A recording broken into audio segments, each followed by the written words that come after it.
où que vous soyez, au bureau, dans les voitures, vous êtes peut-être à la plage, qui sait. Ici, il neige, c'est l'hiver en fait aux États-Unis, en Europe.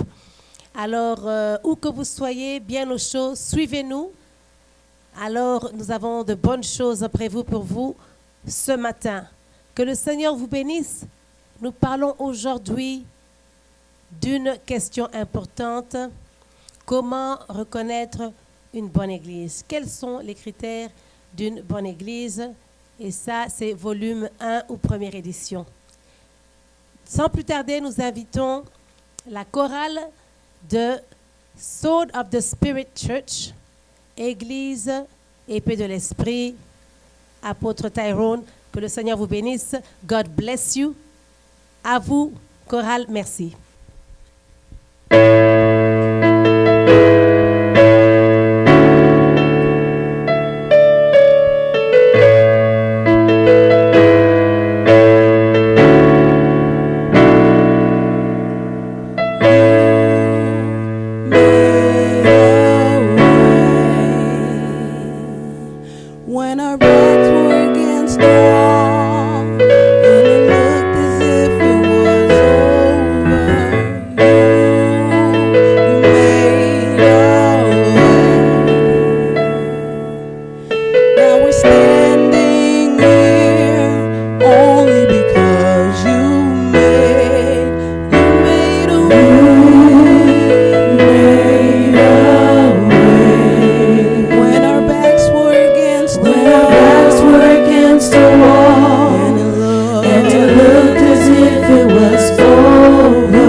Away.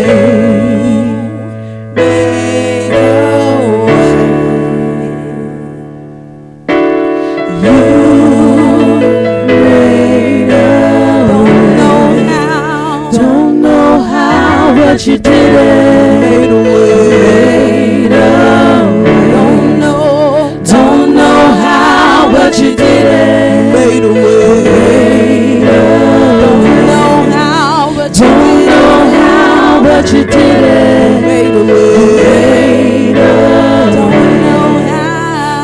know how, but you did it. Made a way. Don't know how, but you did it. Jesus, you made a. Don't know how, but you did it. But you did it. You made a way. We don't know how, but you did it. You always make a way. We don't know how, but you did it. But you did it. Make a way out of no way. Don't know how, but you did it. You make a way. Don't know how, but you did it. Made a way. I'm standing here, and we're standing here only because you made. We're standing, and we're standing in your presence only because you made. We're standing, and we're standing here only because you made. We're standing, and we're standing here only because you made a way. Alléluia, gloire au Seigneur. Quelle louange magnifique encore. Merci, merci. Thank you, Sword of the Spirit Choir. And again, special thanks to our wonderful friend, Apostle Tyrone Howell. God bless you. God bless your ministry. We see how this choir, I saw them when they started, and they were just in the beginning, but they're getting stronger and stronger. We see that the anointing is falling from the head down, and the church is blessed. God bless you tremendously. Et voilà, nous voulons remercier l'apôtre Tyrone Howell pour son équipe, la chorale Épée de l'Esprit, qui est venue nous accompagner pour cette émission. Que le Seigneur les bénisse abondamment.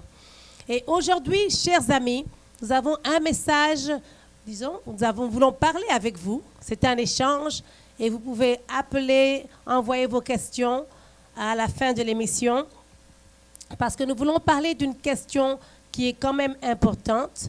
Et le thème est comment reconnaître une bonne église. Comment est-ce que nous pouvons reconnaître une bonne église? Et je vais dire ceci, nous ne parlons pas de comment choisir une église. Parce que je crois que cela, il y a certains aspects que nous allons discuter tout à l'heure. Pour bien expliquer, nous ne sommes pas ici pour juger les églises, mais nous voulons que chacun d'entre nous puisse connaître quand même quelques critères qu'il faudrait avoir pour reconnaître une bonne église. Que Dieu vous bénisse. Et nous accueillons aujourd'hui sur notre plateau, pour la toute première fois, une dame de feu, une femme forte, une évangéliste que j'aime beaucoup.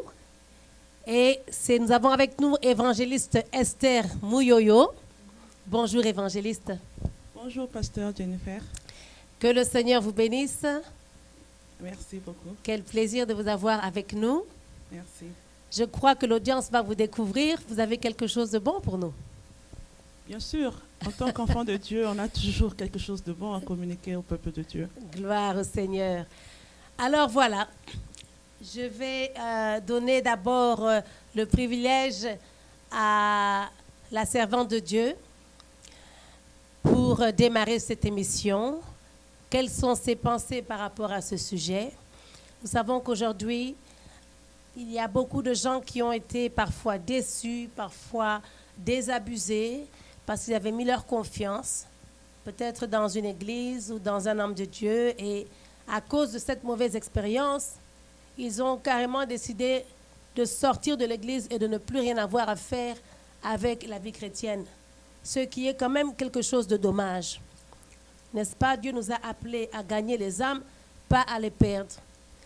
Et parfois, ce n'est pas nécessairement la faute du serviteur de Dieu, du berger, mais c'est aussi la mauvaise compréhension ou de n'avoir pas prié pour connaître la direction de Dieu. Il peut avoir une très bonne église, mais qui n'est pas nécessairement bonne pour toi. Ce n'est peut-être pas la terre où Dieu voulait que tu sois planté.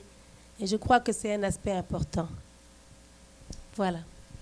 Oui, pasteur Jennifer, tout d'abord, j'aimerais dire grand merci à mon Dieu pour cette opportunité qu'il nous accorde aujourd'hui de pouvoir parler de sa part. Et vraiment, c'est une grâce, je reconnais cela. Grand merci à Dieu, notre Père. Et je veux aussi dire merci à vous, pasteur Jennifer, pour cette marque de confiance. Vous m'avez invité pour partager ensemble avec vous. C'est vraiment une grande joie pour moi. Et enfin, je vais saluer le peuple de Dieu partout où vous êtes. Je vous bénis au nom de Jésus-Christ de Nazareth. Donc là, nous sommes pour vous aider, nous sommes là pour nous entraider à comprendre un sujet très important, comment connaître les critères d'une bonne église. Oui, c'est vrai, c'est une situation très difficile pour les moments comme ceci, des moments où nous sommes en train de traverser, nous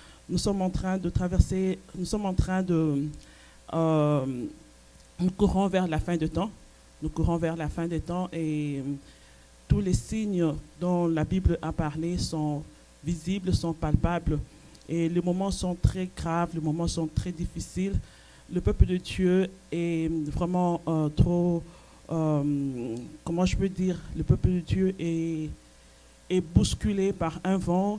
Le peuple de Dieu est, comme maman Jennifer vient de le dire, beaucoup sont dessus parce qu'ils ont été dans une telle église, ils n'ont pas trouvé leur satisfaction, peut-être qu'ils ont été déçus par le pasteur ou par les membres de l'église.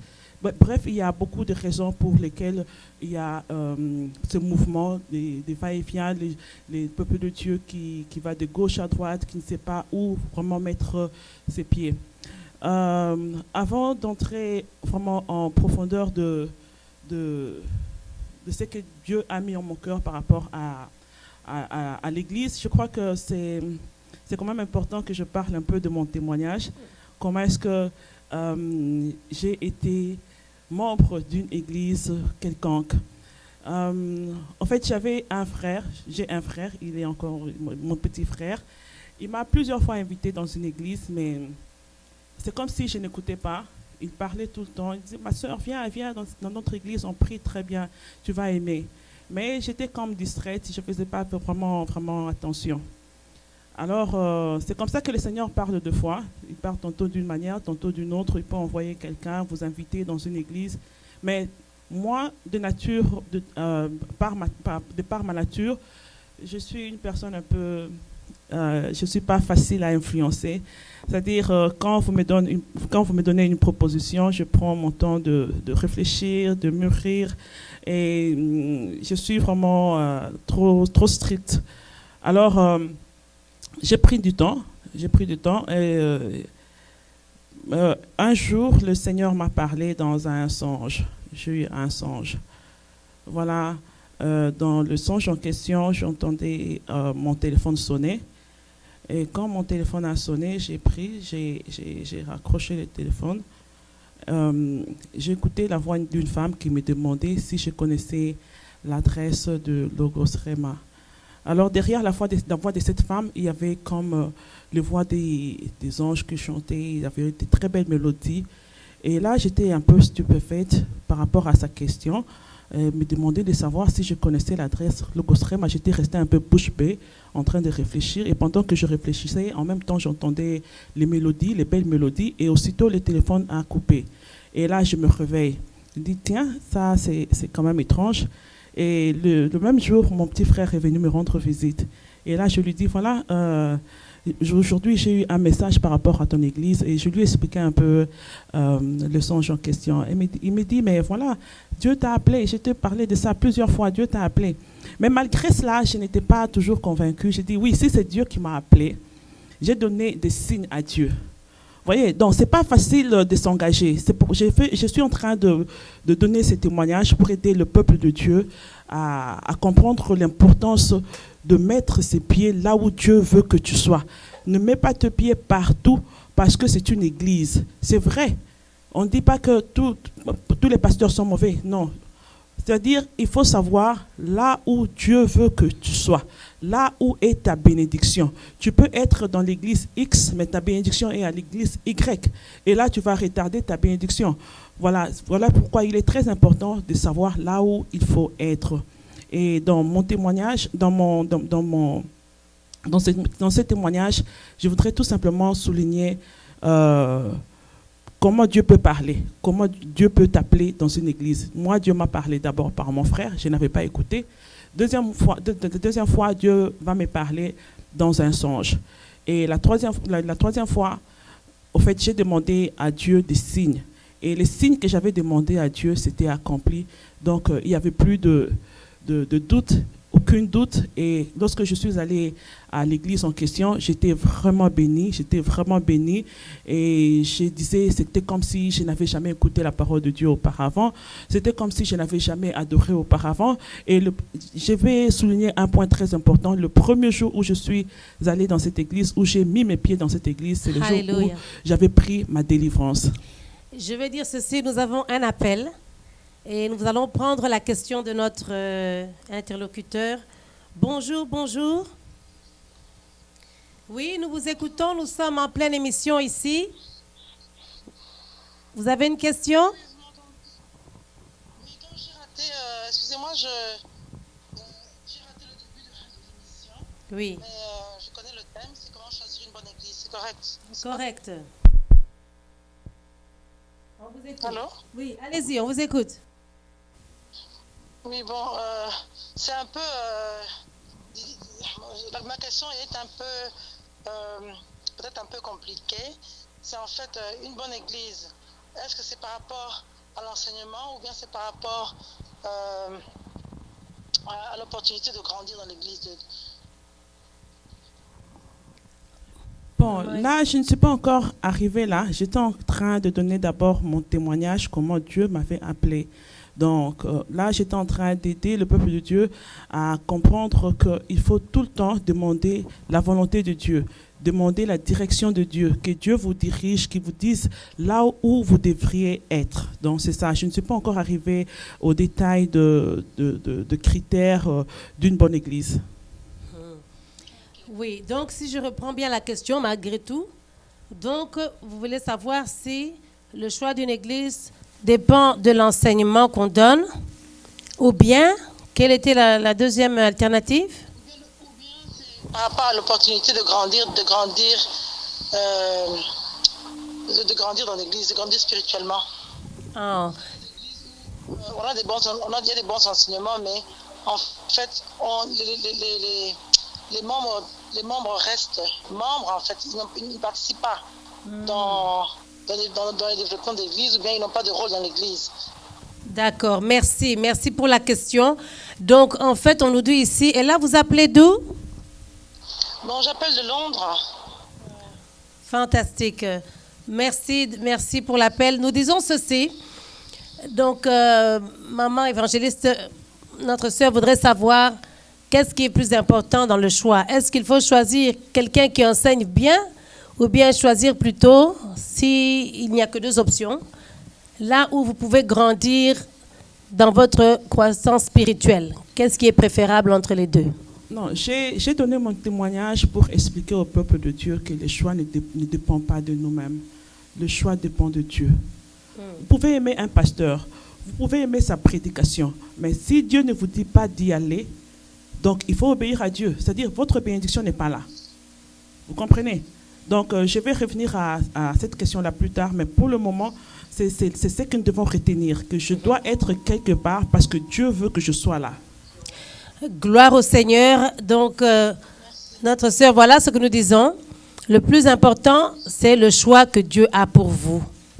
Et c'est là où vous serez bénis. Parfois, vous n'allez pas trouver tous les éléments que vous recherchez, mais le choix de Dieu avant tout. Merci encore pour l'appel, que Dieu vous bénisse. C'est-à-dire, il faut demander à Dieu et Dieu parle. Dieu parle. Quand Dieu parle, demandez aussi à Dieu des signes si vous n'êtes pas convaincu. Et Dieu donne aussi des signes. Donc voilà. Merci. Merci, merci. Bye De bye. rien, que Dieu vous bénisse. Ça m'a beaucoup aidé. Merci. Au revoir. Merci. Voilà, nous continuons. Allez-y. Ok, voilà. Ça, c'était un témoignage pour juste aider le peuple de Dieu à comprendre que le choix d'une église, d'abord, dépend de Dieu. Dieu, si vous priez Dieu, vous demandez Dieu dans la vérité, et Dieu va vous orienter. Dieu va vous dire là où vous devriez être.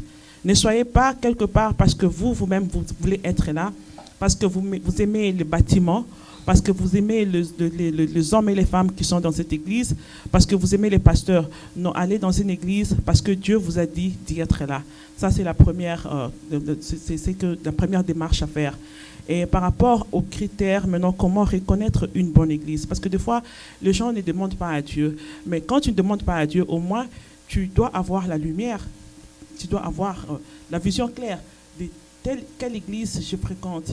Est-ce que cette église est dans la vérité? Parce que si nous lisons les Écritures par rapport à l'église, c'est dans les livres d'Apocalypse, à partir du chapitre 1er, là où Jean parle de 7 églises. Et nous avons vu différentes églises. Parmi les 7 églises, il y a l'église de Philadelphie. Il y a l'église de Philadelphie qui, pour Dieu, a été la meilleure église parce que c'était une église apparemment qui n'était pas puissante, comme la Bible le dit. Elle n'était pas puissante. Quand la Bible dit qu'elle n'était pas puissante, c'est par rapport aux finances, par rapport au matériel. C'était une église apparemment pauvre, mais elle était puissante dans l'évangile, c'est-à-dire une église qui a gardé la vérité, qui a gardé la vraie parole. Donc, c'est-à-dire, nous devons reconnaître la bonne église par rapport à la parole qui est prêchée. Quand tu vas dans une église, que tu constates que la parole qui est prêchée n'est pas conforme à la parole de Dieu, tu vérifies, tu sens des Écritures, tu trouves que la parole qui est prêchée n'est pas conforme, c'est-à-dire qu'il n'y a rien de Dieu là-bas, il n'y a rien de Jésus-Christ là-bas. Une bonne église, c'est une église qui garde le message de la sanctification. Parce que le rôle de l'église, c'est préparer le peuple de Dieu à l'enlèvement. Un jour, ce monde passera. Tout ce que nous avons passeront. Il y a une seule chose qui va rester, c'est la parole de Dieu. Alors, une bonne église est appelée à préparer le peuple de Dieu dans les moments comme ceci pour hériter le royaume de Dieu. En tout cas, gloire au Seigneur. Je pense que vous avez reçu quelque chose de là, de ce que la servante de Dieu a dit. L'important, c'est déjà écouter la voix de Dieu, mais aussi, il faut vérifier la doctrine que cette Église prêche par rapport à ce que les Écritures disent. Donc pour ça, il faut déjà avoir une petite connaissance de la parole de Dieu. Au moins, il y a des principes importants, il y a des choses qui doivent être là et qui doivent être reconnues. Et bien sûr, si vous êtes nouveau dans la vie chrétienne, peut-être que vous ne les connaissez pas. Mais il y a quand même certains aspects, il y a certaines choses qui sont importantes. La divinité de Jésus-Christ, reconnaître qu'il est né d'une vierge et qu'il y a un ciel, il y a une terre, une église qui reconnaît que l'enfer existe. Parce que l'église qui vous dira qu'il n'y a pas d'enfer, c'est-à-dire qu'il y aura beaucoup de loenge, n'est-ce pas? Tu vas te dire, mais il n'y a pas d'enfer. Donc tu vas vivre la vie que tu veux comme un, je ne sais pas, comme un brigand. Donc il y a des choses importantes de ce côté-là. J'ai vu des gens, je ne juge pas, mais c'est un constat. J'ai vu des gens dans une église pendant plus de 5 ans, 10 ans, mais qui n'ont pas changé. Vous comprenez? C'est-à-dire, le chrétien va et il retourne tel qu'il était venu. Il n'a rien eu parce qu'on ne lui a pas donné un message qui peut l'aider à transformer son caractère, qui peut l'aider à abandonner le vieux homme. C'est-à-dire, quand il va à l'église, on ne lui parle que des bénédictions. On lui parle que tu auras ceci, tu auras cela. On ne lui dit jamais que cherche d'abord le royaume de Dieu et sa justice, et le reste, tu les auras après. Je voudrais intervenir là très très bien, un très bon point. C'est d'ailleurs un des points qui était dans la liste des critères que j'avais. Et vous savez, il faut, quand vous allez, l'église que Dieu veut pour vous, il y a certaines choses qui ne sont peut-être pas expliquées en détail dans la Bible, mais par exemple, un pasteur qui prêche sur les aspects du péché. Jean-Baptiste a dit aux enfants d'Israël qui venaient, repentez-vous. Il faut qu'il y ait quand même une conviction de péché. Personne n'est parfait, mais nous allons à l'église pour être changés. Donc il y a des choses que tu fais, tu ne sais pas qu'elles sont mauvaises, mais au fur et à mesure que tu vas à l'église, l'Esprit de Dieu va commencer à te convaincre. Mais en tout cas, côté Wana, il y a un problème. Alors tu seras maintenant convaincu de faire un changement. Au fait, ce n'est pas nécessairement le pasteur qui doit te dire « arrête de faire ceci, arrête de faire cela ». Mais pendant qu'il prêche la parole de Dieu, tu vas commencer à te retrouver et à dire « ah, ça va te rappeler certaines choses que tu fais ». Et ce n'est pas seulement les éléments dont on parle qui sont tellement clairs. On parle de non, la cigarette. Mais non, il y a des comportements de caractère. Comment tu te comportes avec les gens. Et la parole de Dieu va commencer à adresser. Parce que la parole de Dieu amène la lumière. Et expose maintenant tes défauts. C'est ça. Donc tu dois être à l'église. Si tu vas à l'église et tu es à l'aise, tout le temps à l'aise, il y a aussi un problème. Il faut quand même qu'au fur et à mesure, la lumière vient, expose tes défauts. Et cette parole-là va faire que quand tu rentres chez toi, tu as le désir de changer. Et petit à petit, tu vois un changement. Donc, un critère d'une bonne église, on peut dire, c'est une église où les gens sont transformés. Nous voyons quand même que les individus, pas toute l'église, mais il y a des membres de l'église qui sont en train de changer. Ils sont en train d'être améliorés. Le comportement change, on voit une différence dans leur vie chrétienne. L'église, c'est comme un hôpital. C'est-à-dire, les chrétiens, ils vont avec leurs défauts. Et la parole de Dieu, c'est le remède qui aide le chrétien à pouvoir revenir à lui-même, faire la repentance et changer de vie. C'est-à-dire, quand on vous donne la parole, vous écoutez cela et vous vous retrouvez. Si vous étiez ivrogne, vous retrouvez, oh, j'étais ivrogne, je ne savais pas que ce n'était pas bon, et vous abandonnez. Si vous étiez impudique, si vous étiez voleur, tout cela, c'est à partir de la parole de Dieu qui est prêchée à l'Église. C'est-à-dire, l'Église, c'est comme un hôpital qui aide le peuple de Dieu à pouvoir guérir, retrouver la guérison. Je vais donner un autre exemple. Il y a certaines dames, vous savez, on parle, je ne sais pas si on en parle encore à Kinshasa, mais à l'époque, on parlait de deuxième bureau. Ça existe encore? Je ne sais pas, ce système. Mais il y a des femmes qui ont grandi comme ça, maîtresses d'un homme marié, mais elles n'ont même pas l'impression que... Elles n'ont aucune idée que c'est quelque chose qui est mauvais. Parce qu'elles vivent dans un environnement, une société où c'est tout à fait normal. Alors, j'ai rencontré des femmes comme ça qui pensaient que c'était normal. Mais au fur et à mesure qu'elle allait à l'église, elle s'est rendue compte que non, apparemment, cette vie-là n'est pas normale. Donc, je dois quand même changer, laisser cet homme-là pour la femme qu'il a mis à la maison. Et ce sont des choses difficiles à faire parce que tu as cet homme pourvoit à tes besoins. Mais il y a des femmes qui ont pris cette décision. Elles ont dit non, malgré tout, j'ai mes enfants, mais je dois me séparer parce que je comprends que selon la parole de Dieu, ce que je vis n'était pas correct. Donc la parole vient pour amener la lumière dans ta vie. Et certaines personnes fuient l'église à cause de ça parce qu'ils se disent non, on va commencer à exposer mes péchés. Mais non, au fait, ce n'est pas le pasteur ni l'église qui doit te pointer. Mais l'Esprit de Dieu va commencer à te parler. Toi-même, tu sauras, tu vas commencer à comprendre ce que tu dois laisser. Et bien sûr, le pasteur doit aussi prêcher la vérité. Il ne peut pas se cacher, il doit pouvoir adresser tous les domaines de la vie pour que chaque membre de l'Église puisse en bénéficier. Voilà. Alors, il y a une autre chose. Regardons un peu dans Acte 2, à partir du verset 42 à 47. Vous savez, le livre des Actes, c'est le livre où l'Église a commencé, la naissance de l'Église. Alors, c'est une Église qui prospérait, qui avançait très bien.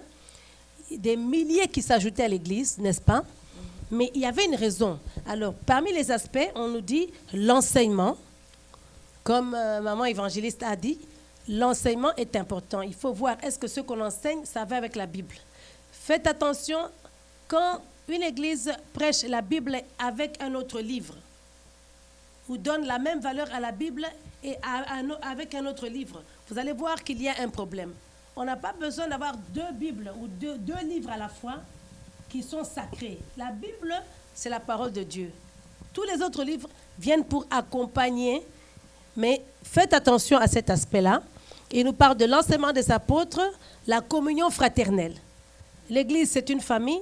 Si tu fais 10 ans dans une église, tu entres seulement, bonjour, et tu ressors, au revoir, tu ne connais personne.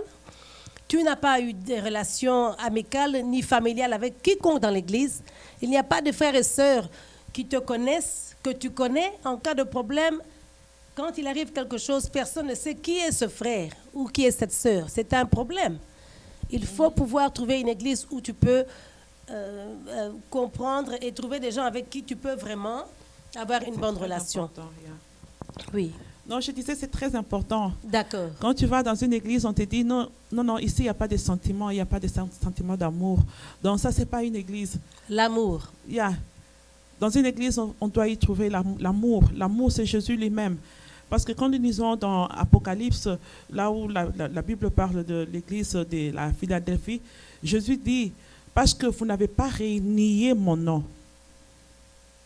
Le fait de ne pas renier le nom de Jésus-Christ de Nazareth, c'est encore un critère. Parce que nous voyons dans certaines églises, on vous parle de certains noms. Si tu vas déjà dans une église où on te parle d'un autre nom que le nom de Jésus-Christ de Nazareth, donc tu es déjà à côté. Sache très bien que tu es perdu, ce n'est pas une église. Une église, c'est là où les hommes et les femmes sont ensemble pour élever un seul nom, le nom de Jésus-Christ de Nazareth. Gloire au Seigneur. Et donc, nous disons l'amour. Je dirais même que l'amour, c'est même numéro 1. Parce que nous avons maintenant ce problème des églises qui sont, comme on appelle, on disait en français, TTS, ou trop spirituelles, où tout c'est la parole, mais les gens ne sentent pas l'amour. L'amour, c'est-à-dire que si quelqu'un dans l'église a des problèmes ou souffre, on doit l'accompagner, on doit l'encadrer. Vous savez, moi j'ai toujours trouvé j'ai trouvé ce système aux États-Unis, mais je crois que c'est peut-être partout dans le monde, l'Église ne doit pas seulement demander aux gens de donner des offrandes et des dîmes, mais quand il y a des veuves, des orphelins dans l'Église doit prendre soin de ces gens-là. Je suis vraiment désolée. Mais quand on dit veuve, maintenant de notre époque, vous savez, à l'époque, il n'y avait pas vraiment des femmes divorcées comme telles, ou des femmes abandonnées. Mais aujourd'hui, moi je pense que la veuve, c'est toute femme qui élève ses enfants seule. Ce sont des personnes dont on doit prendre soin. Mais parfois, vous voyez que l'Église doit prendre soin de ces gens-là. Parce que la Bible nous dit dans l'Église, ici, au verset 44, ils mettaient tout en commun ce qu'ils avaient ensemble et ils distribuaient, n'est-ce pas? Donc, prendre soin des faibles, des affligés, des pauvres, de ceux qui sont dans le manque, c'est aussi un point d'une bonne Église. Mais là, moi, j'insiste encore pour dire, je ne parle pas du choix de l'Église, parce que Dieu peut t'envoyer dans l'Église qu'il choisit.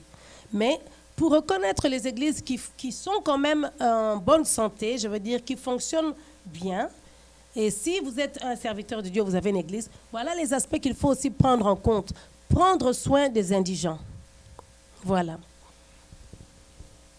Il y a encore, la Bible nous parle de la prière, une église où on prie. J'ai trouvé dans l'église américaine blanche, il y a des églises qui sont fortes dans la parole, ils enseignent la parole, mais ils n'ont pas un seul jour de prière tout un mois. Alors vous voyez un peu par rapport à nos églises africaines qui sont vraiment presque experts dans le domaine. Une église, dans mes débuts, j'ai dû fréquenter une église blanche américaine et il n'y avait pas de temps de prière en congrégation. Pas un seul. Et vous voyez qu'à cause de ça, même le niveau de l'amour il n'y avait pas beaucoup d'amour. Parce que la prière amène la chaleur et ça amène la compassion Et ça amène l'amour d'ailleurs. Ça fait grandir l'amour entre les frères. Mais si vous ne priez pas, vous venez à l'église, vous écoutez la parole, vous rentrez chez vous à la maison, il n'y a pas de connexion. C'est vraiment un problème grave. L'Africain n'a pas vraiment ce problème parce qu'on a une tendance à avoir la solidarité. Mais malgré tout, vous savez, la solidarité et l'amour, ce n'est pas la même chose. Donc l'amour, la prière. Une église qui a quand même un temps de prière. On n'a pas dit tous les jours, mais au moins, vous devez pouvoir prier ensemble ou trouver des frères avec qui vous priez dans l'église, des sœurs qui vous soutiennent, parce que la vie est difficile. Et si on n'a pas des gens qui nous soutiennent en prière, ce sera difficile de marcher dans cette vie chrétienne et d'être victorieux. N'est-ce pas? Ça, c'est vrai. La prière est un aspect très, très important. Un aspect très, très important plutôt. La prière, c'est comme le carburant dans une voiture. Quand il n'y a pas de carburant, la voiture ne peut pas rouler. C'est aussi comme un téléphone. Quand le téléphone n'est pas chargé, vous ne pouvez pas communiquer. C'est-à-dire votre téléphone sera low bat. C'est-à-dire la prière active le feu. Là où il y a la prière, le serpent ne peut pas résister. Soit il est consumé, soit il fuit. Donc la prière, c'est vraiment un aspect très, très important dans l'église. Dans une église où il n'y a pas la prière, vraiment,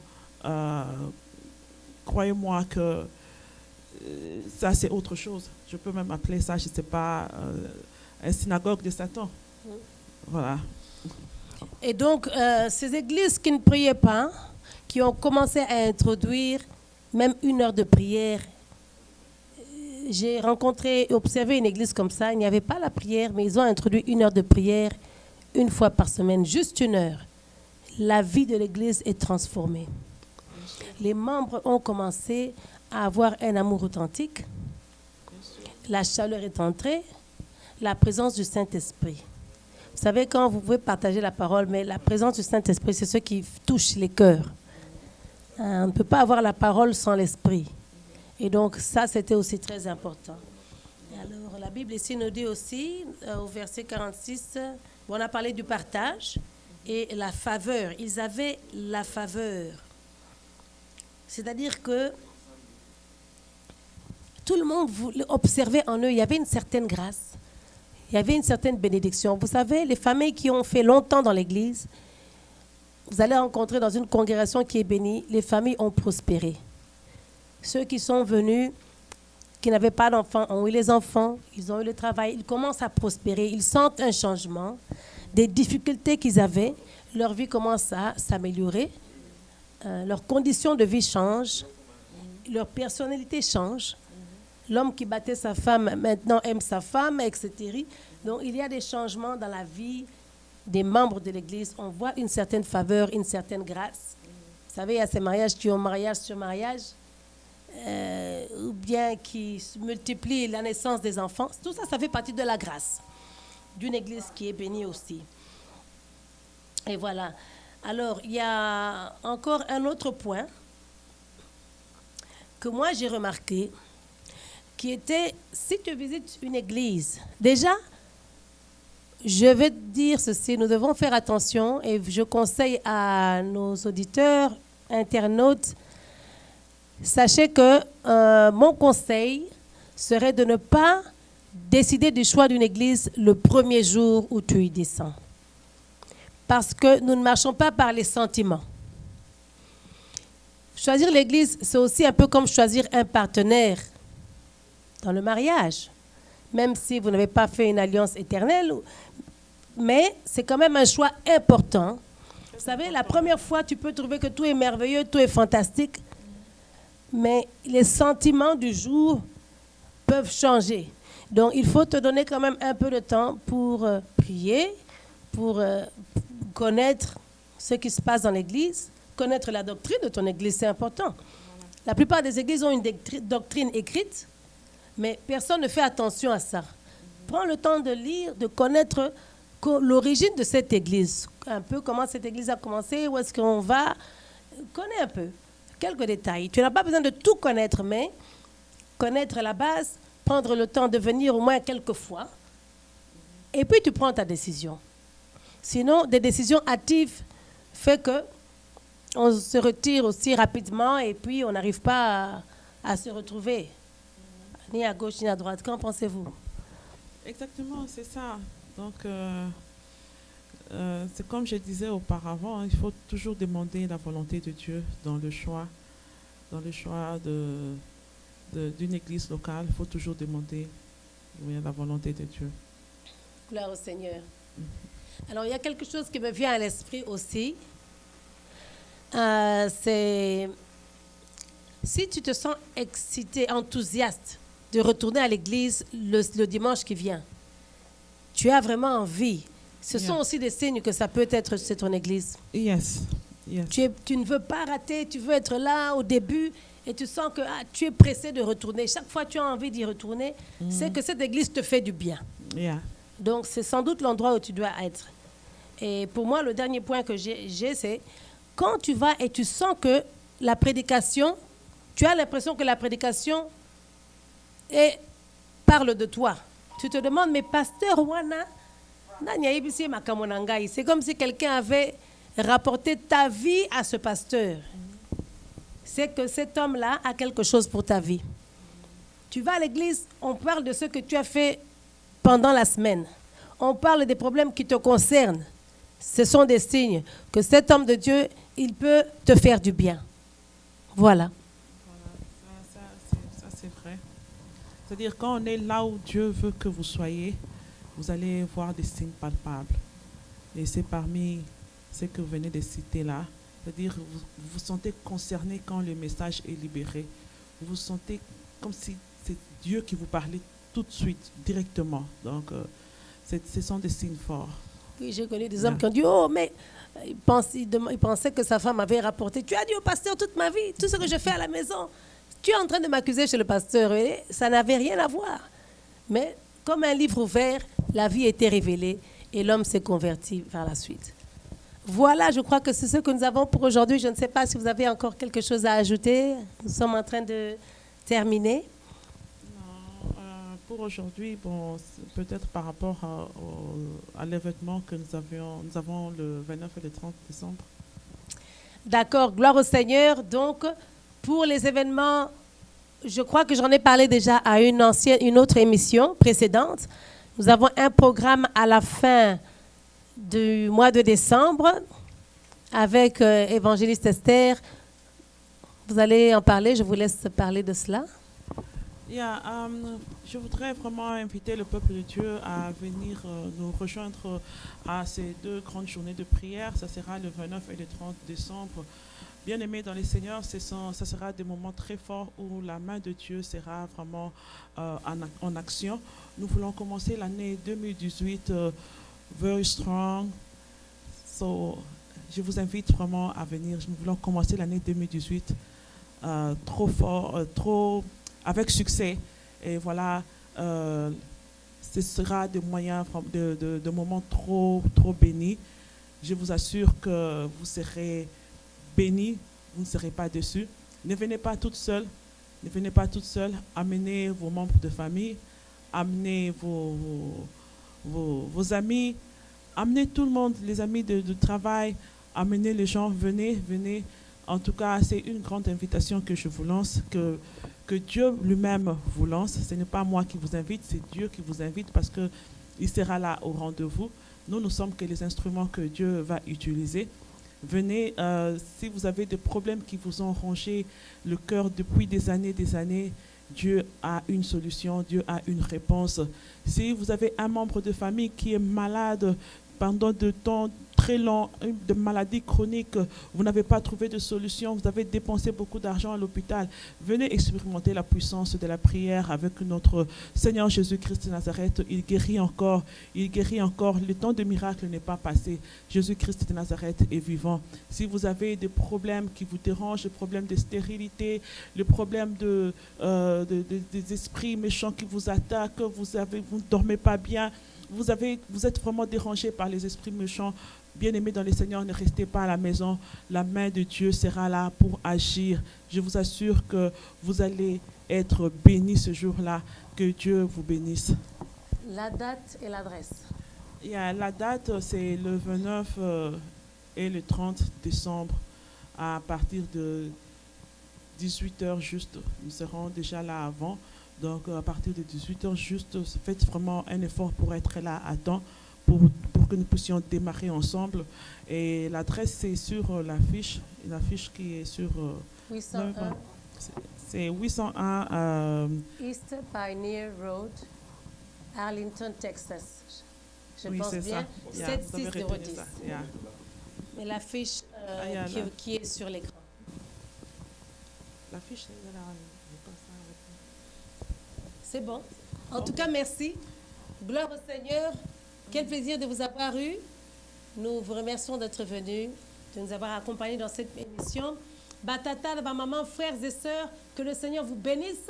Nous disons, si tu ne connais pas le Seigneur Jésus-Christ, c'est le moment de recevoir Christ dans ta vie. Comme on a dit, la vie sur terre, c'est une vie qui est difficile. Vie na mokilio yo eza vie moko eza la kapasi.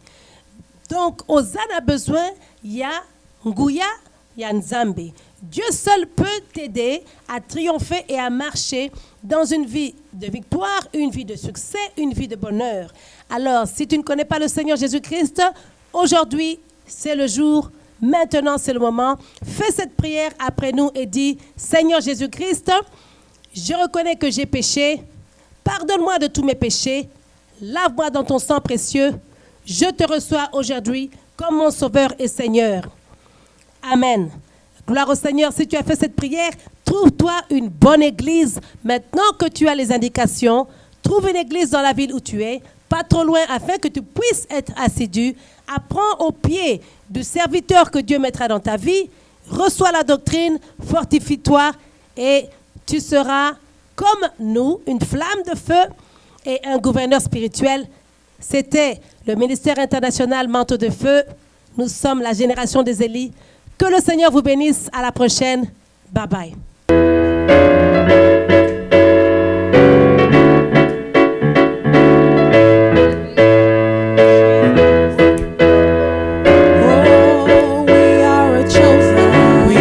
Chosen generation, called for to show His excellence. All I require for life, God has given me, and I know who I am. Oh, we are a chosen generation, called for to show His excellence. All I require for life, God has given me, and I know who I am. One more time, we are a chosen generation, called for to show His excellence. All I require for life, God has given me, and I know who I am. I know who God says I am, where He says I am. Where He says I'm at, I know who I am. I know who God says I am. Where He says I am. Where He says I'm at, I know who I am. I know who God says I am. Where He says I am. Where He says I am. Where He says I'm at, I know who I am. I know who God says I am. Where He says I am. Where He says I am. Where He says I'm at, I know who I am. Walking in power. I'm walking in power. I'm working miracles. I live a life of favor. I know who 'cause I know who I am. Walking in power. I'm walking in power. I'm working miracles. I live a life of favor. 'Cause I know who I am. Walking in power. I'm walking in power. I'm working miracles. I live a life of favor. I know who 'Cause I I know who I am. Walking in power. I'm walking in power. I'm working miracles. I live a life of favor. I know who I am. Can we all shout up? I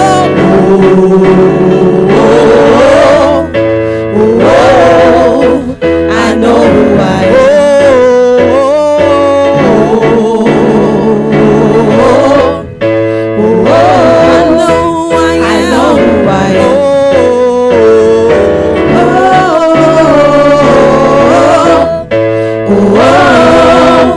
I know who I am.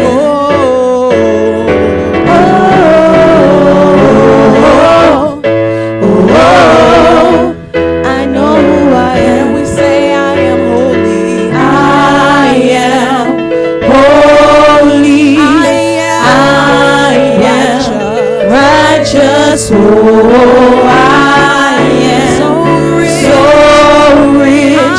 I am beautiful. I'm walking in power. I work in miracles. I live a life of faith. 'Cause I know who I am. Walking in power. Working miracles. I live a life of favor. I know who I am. And we say, oh,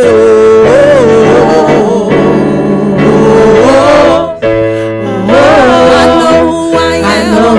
Say,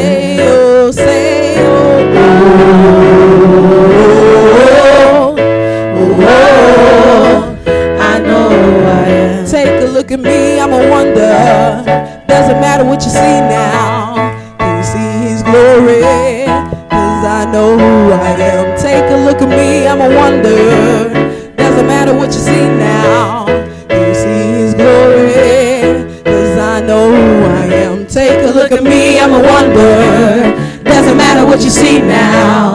Can you see his glory? 'Cause I know who I am. Take a look at me, I'm a wonder. Doesn't matter what you see now. Can you see his glory? 'Cause I know who I am. So we shout, oh,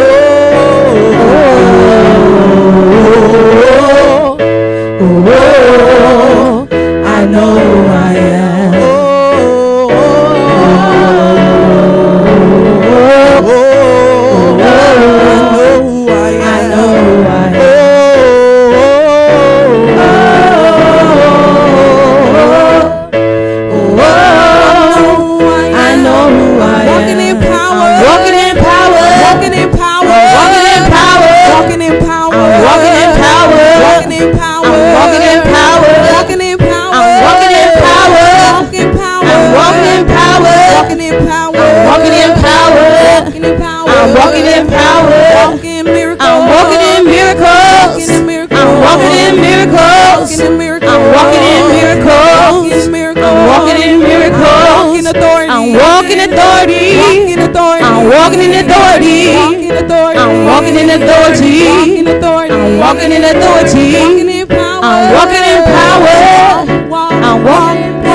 Chosen generation, called for to show his excellence.